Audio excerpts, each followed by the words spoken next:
When I was doing the straight cutting metal with the abrasive disc video, I thought I'll just try a little experiment and see if I can come up with some contemporary sculptures that require no welding or brazing.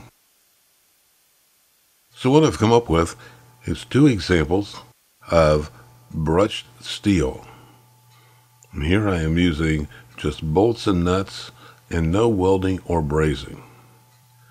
With these two examples, I am just scratching the surface of what can be done by using some hot rolled steel, drilling some holes, grinding, and sanding. The material that I'm working with here is 1/8 inch hot rolled steel. Now this gray coating, that is the mill scale, and that will have to be removed. I remove the mill scale along with the rust with the grinding disc on a 4 or 4.5 inch grinder. Once that's all removed, then I will sand it up to a higher finish. If you like this idea, I'd suggest cutting out some squares, some rectangles and triangles, and coming up with some creative designs. In working with these geometric shapes into contemporary sculpture, layout is key. And here you can see I've got a couple combination squares, a straight edge steel ruler, and a carbide scribe. Since these are smaller sculptures, I'm using different lengths of 8x32 machine screws. And in a couple places I'm using some 10x24 machine screws. Incidentally, when I buy bolts, nuts, or washers, I'll generally buy by the box. Much less expensive than individual bolts and nuts and washers. When you're in your local hardware or at a builder's supply, check out these bins and slide-out boxes. There are a lot of treasures here that can be used in metal sculpture. In one of the slide-out boxes, you'll find these acorn nuts, or is sometimes called cap nuts. You can use these as finishing nuts. For drilling the holes, I used a drill press, but if you don't have a drill press, you can substitute using an electric drill or a cordless drill. Here you can see the machine screws going in from the back of the sculpture. This piece is now nearing completion. Through this side view, you can see where I have used double nuts for spacing, so that the sculpture has depth and dimension.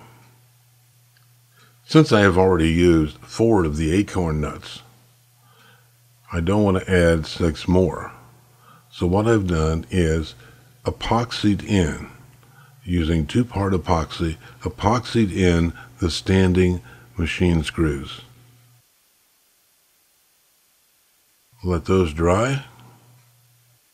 With the 1/16 inch abrasive cutting disc, slicing the standing machine screws off flush.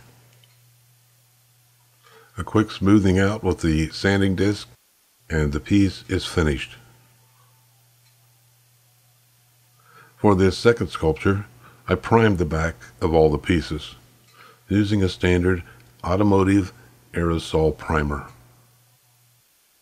When steel has been ground down to bare metal, it'll rust very quickly and must be protected by some type of coating. Here I've used Rust-Oleum's crystal clear enamel as the protective coating. I applied 3 coats, letting it dry in between applications. I have already assembled this piece, making sure that all the holes match up. And now that the piece is all finished, with the primer on the back and the clear coating on the front, I can reassemble this. As an experimental project, I'm pleased with what I've got so far. But as in any experimental project, there's always room for improvement. And these are the discs that I used to do this piece. Cutting of the metal into 1/16 inch, cutoff disc, and this is the grinding disc to grind this mill scale off and also the rust, and then the sanding disc to bring it up to a higher finish. These are pieces that I did for the Steel Sculpture DVD, and for these I used brazing and welding. But now I see that these could be done with the techniques shown just in this video.